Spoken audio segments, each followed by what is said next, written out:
us again, guys. We're in our final episode of our Porter Pour Off series. Of course, we're New England beer buddies, Mark and Garrett.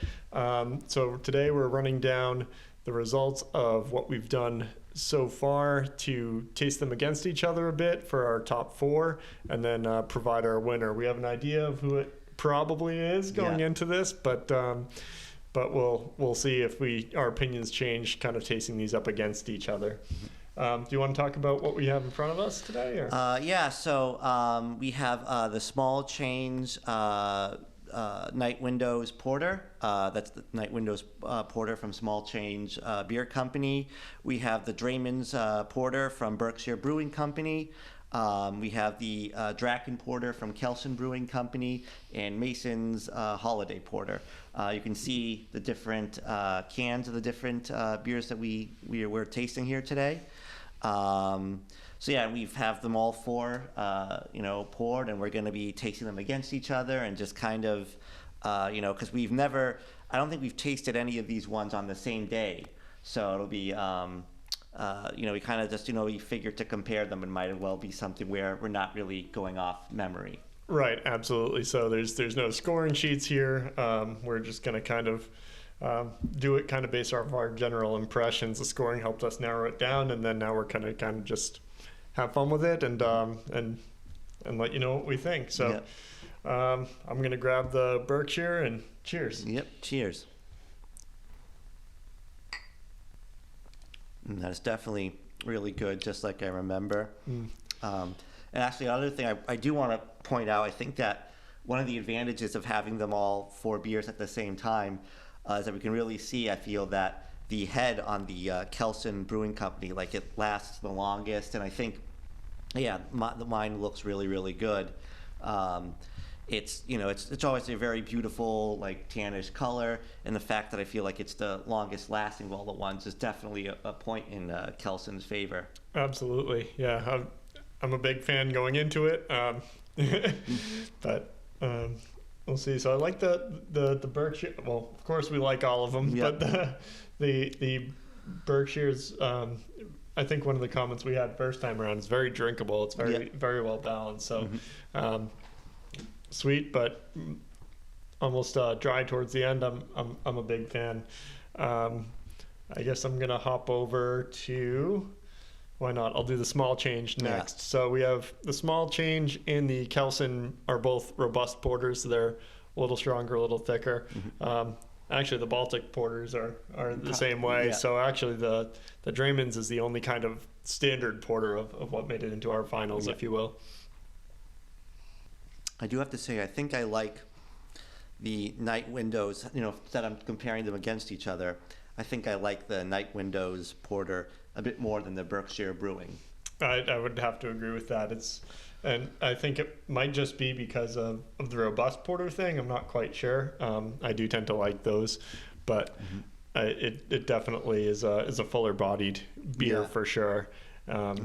Without being overly heavy or anything like that. Yeah. It's just a really solid porter. Yeah, I think it has a little bit more of sweetness than the Berkshire Brewing Company. Yeah, less of that dryness at the end. Yeah. Although neither of them are super dry, but it's just a little more tame in that regard.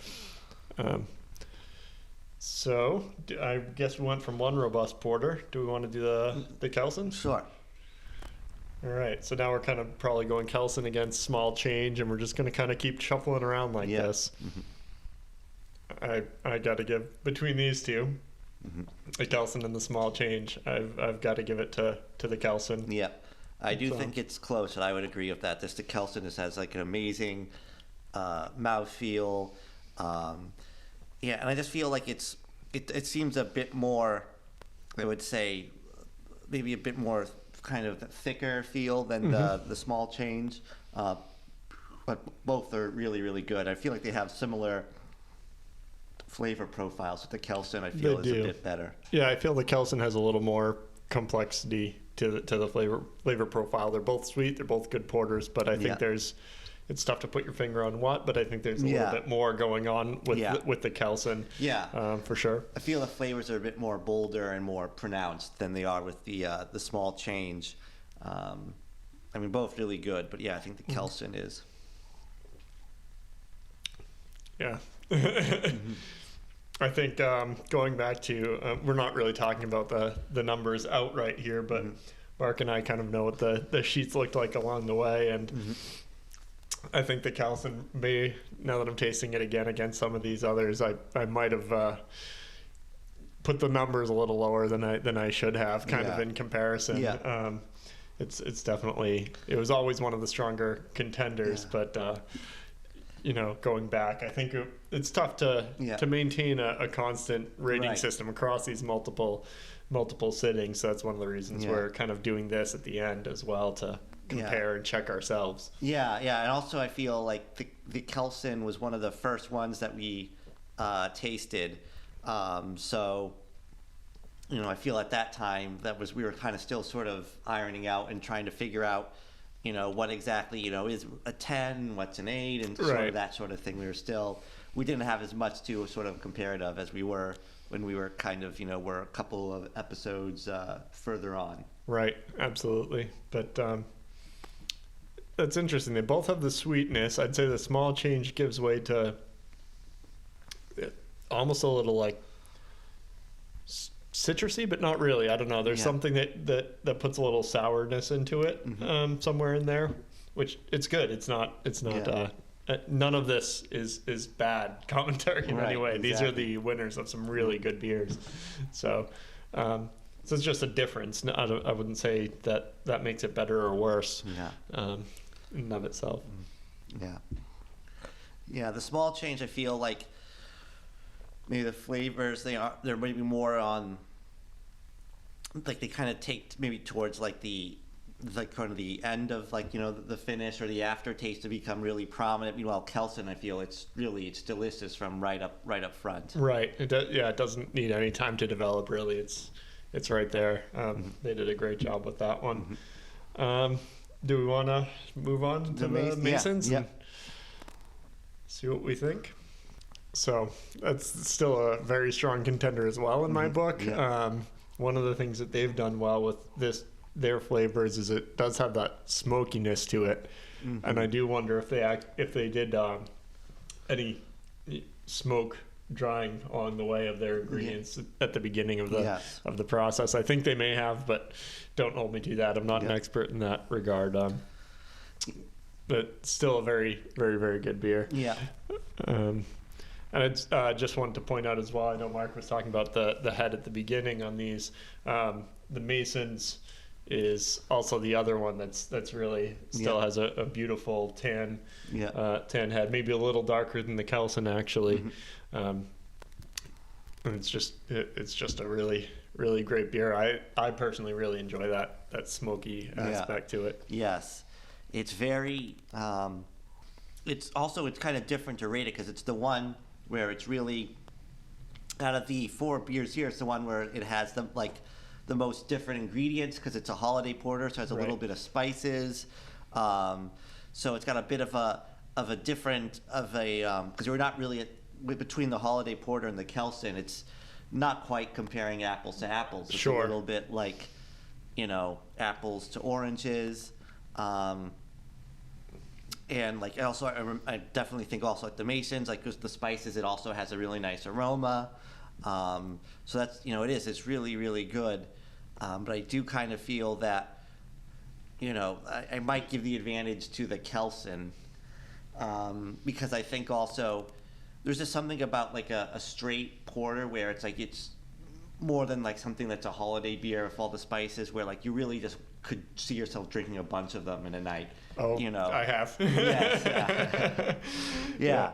So it's definitely, the Masons is great, but I think I might just give the edge to the Kelsen for that reason. I'm still on the fence, but I actually might taste back against the Draymans that we haven't touched in a little bit here, and just pick that one back up for a second. And, wow, it's very, very different.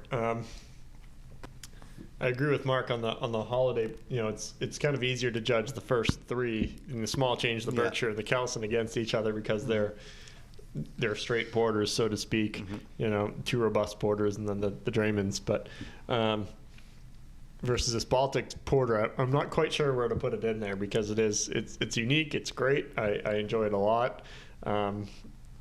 It's just tough to place it because it is a different animal, as you said. But I'm really impressed with both. So it's a tough decision. But I think I know where I stand, and I think it probably is with the Kelson actually for my ultimate winner. I don't know what your thoughts are, but I don't know if you agree or where you're leaning. Because I think definitely because I remember the Masons was one of the ones we reviewed a lot more recently than the Kelson. I remember having the Mason and thinking, like, wow, this is really, really good. I mean, and I think part of, and it is really good beer, but I think, like, when I noticed when I tasted the Kelson, I kind of, like, forgot how good that it was.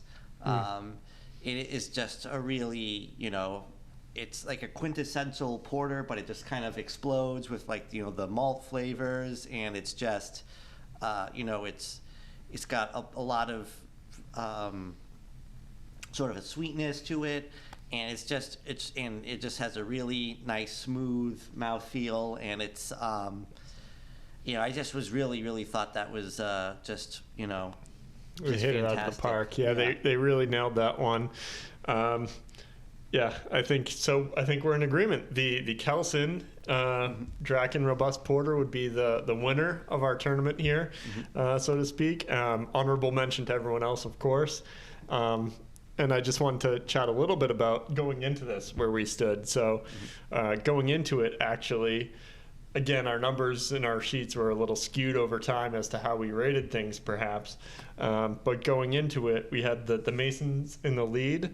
We had the Kelson and the Berkshire at a dead tie, actually, under our rating system at second, and the small change in third of those. So I guess I know that the Kelson, like you said, it was very early on. It might have actually been our first episode. Yeah. And the Masons was later. Actually, it was our last episode, so I think. So they literally are that far apart. But it was a toss-up here. That's a tough call. And the one thing I really do like about the Masons that's very distinctive is that smokiness. I think they really nailed it with that, as well as their holiday spices. So the Kelson wins it. We appreciate you all tuning in for this. Like, comment, subscribe. Give us any feedback on our videos or anything you'd like us to try, for sure. We also want to say a couple thank yous before we wrap up. So I think we bought all of these. We both have our local good beer stores that we go to, and I think every single one of mine, except for maybe the Kelson I might have picked up at the brewery once, but all of mine came from East Derry General Store in Derry, New Hampshire. Just want to give them a shout out. They do good takeout food and stuff too, and they've got a little separate related business downstairs, same owners. They have a tavern there, so definitely check that out when times are normal. They have a really good beer rotation down there, and then upstairs they have some interesting beers, and a lot of them do tend to be the more local New England based stuff. So definitely appreciate it, having that right down the road from me, and really appreciate their support of the show, even though they don't know it. So.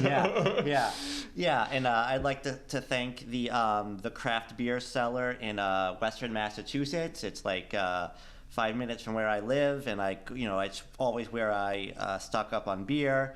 I think everything that I picked for this show, I bought there. In addition to having a lot of great local beers, there's a lot of great imports, a lot of rarities. It also has a good selection of wine and other liquors. It's a great place. The staff are very friendly. They are always willing to talk to you and give recommendations. So I would also recommend people that are in that area that check them out too. Absolutely. So we appreciate it. both of you guys owning those businesses and keeping this craft beer thing really going here. Of course, we always encourage people to only drink responsibly and to follow the laws of their state. Probably should have said that up front, but that's okay. And we hope you stay tuned for what we have coming next. We have some ideas in the works. We're going to be doing some of the German-style beers coming up. And then we also might be exploring kind of a walkthrough of a primitive homebrew setup here as we kind of piece things together. So stay tuned for all of that, and thank you for watching. Drink good beer. Yep. Cheers. Cheers.